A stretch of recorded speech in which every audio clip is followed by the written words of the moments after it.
We all know these vast brown coal pits where enormous machines are digging out the earth for our energy, for brown coal, especially in the former East Germany. That's what this film, Auf der Kippe, on the brink, is about. And it's made by Kuhne and Jan Hargus. And you follow the process. How did you start? Actually, we started in 2012 or 2011. When I was doing my final thesis for university, I studied cultural geography, and I was looking for a topic, and I came across this whole brown coal mining issue. And I was wondering, how come that people are sometimes not resisting when their home is taken from them? That was the initial question. And then I went there, and I met lots of different people, and many of them impressed me so much that I was talking to a lot of friends and colleagues, and for example Jan, and we both decided that it's a so important topic for us that we wanted to do more about it. We wanted to somehow get the message across that injustice is being done to those people. So you worked together on this? You had separate roles? Yeah, so Marco started with his final thesis to get he got the background information about all this, and then we started working on an interactive map. We started recording interviews and edited those interviews to do an interview project mapped on an online platform. So you could see in which area different people have different things to talk about, what they've to deal with. So yeah. So the project started completely different from the end result. Now we have a documentary, and you started as a research project. Yeah, that's the way it worked, and actually it is. How it led to it was that it's not just a topic you can look at from a scientific perspective, because of course there might be scientific reasons to do this or to do that, and we've seen lots of different scientific argumentation for or against the energy production. But what we found is that it's always a very human aspect to it, and that there's maybe a few thousand people getting work in this industry, but there's also many people who lose whatever they belong, but they belong there, and they lose their home, they lose their memories, and they lose what they call Heimat. And this is what really struck us, and that's the reason why we decided we have to get this across. We have to tell the people, or have to tell the world, that there's a huge problem existing. And that's the reason why we decided to do a documentary, because honestly, how many people do read final theses? If you're lucky, maybe the professors, but nobody else does. So, well, to give the audience an idea of what the film is about, let's look at the clip first.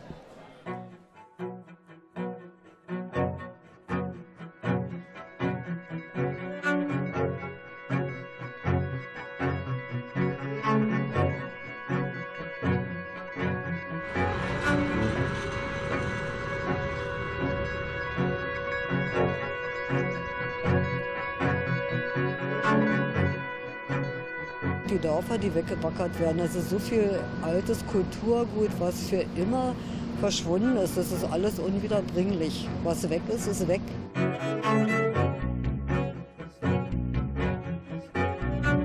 Diese Heimat ist ja nicht, dass man sagt, du, ich lasse dir deine Hütte auf deiner Scholle stehen und rundherum mache ich Wüste. Dann ist ja die Heimat trotzdem flöten.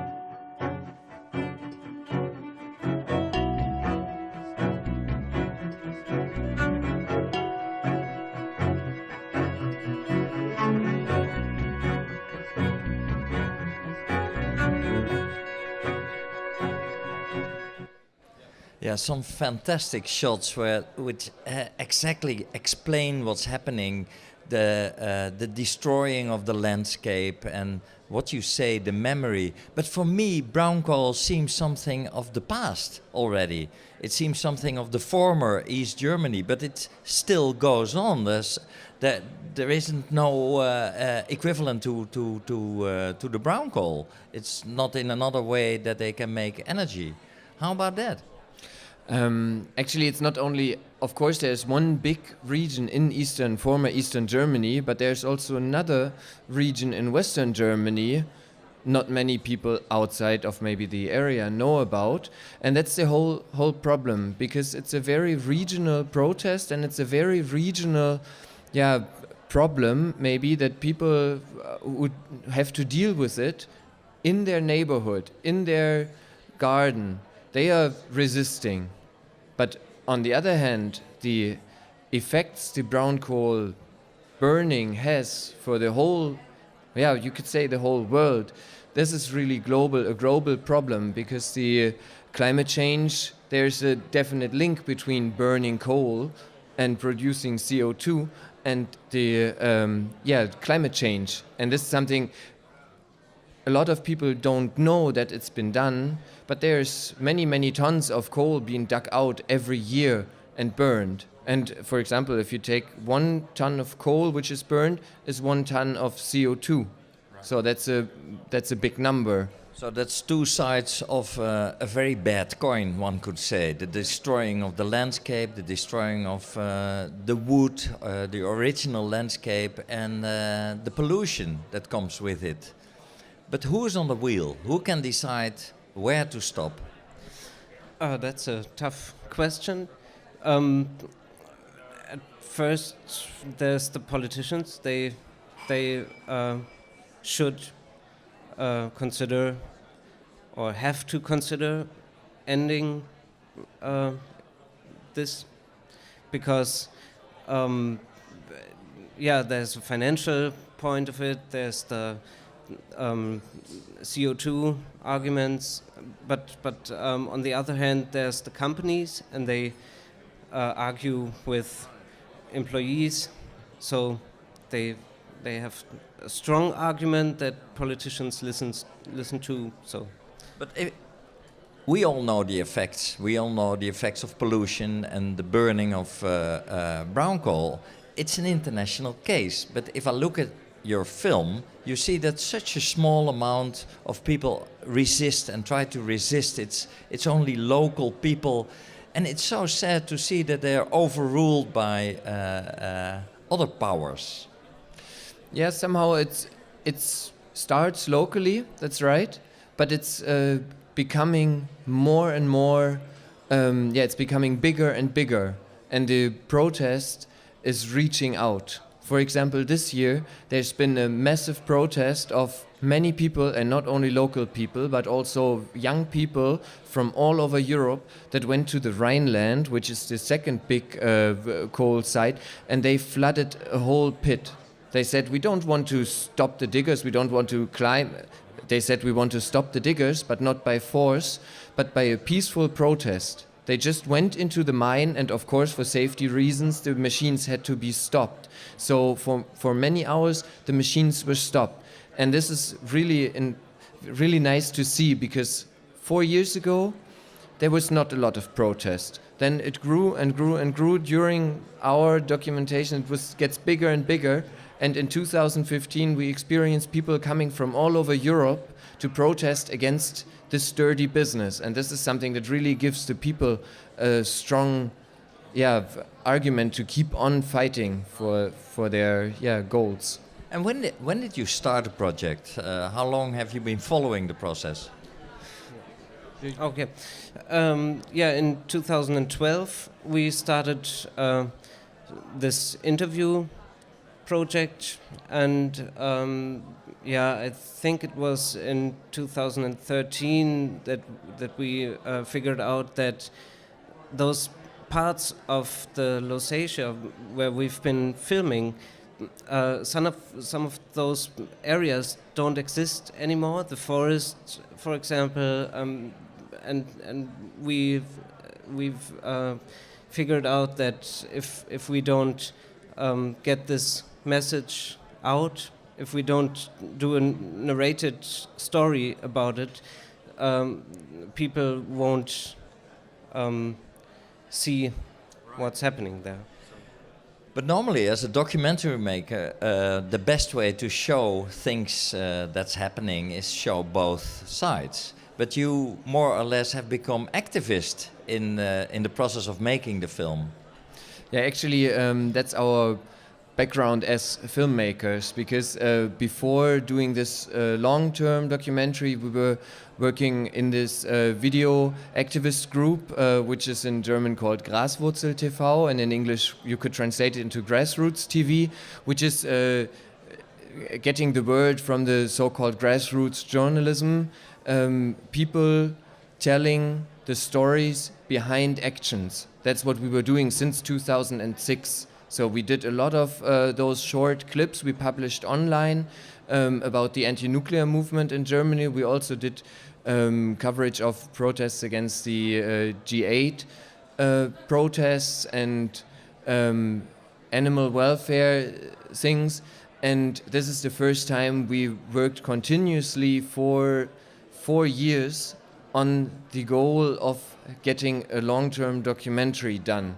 And this is something we experienced was very helpful, because we got to know the people, we were talking to them, we were visiting them. Sometimes we visited our friends, that's what they are for us now, without shooting 1 minute. Right. Just to go there and have a coffee and talk about it, and somehow you get familiar. So, and this is something that is probably not what you would do if you're doing a commercial documentary, because you don't have time, because the two of us have a film company as well, and we cannot do every project like this, but this is something we are personally involved. That's a wonderful story about a sad thing that's happening.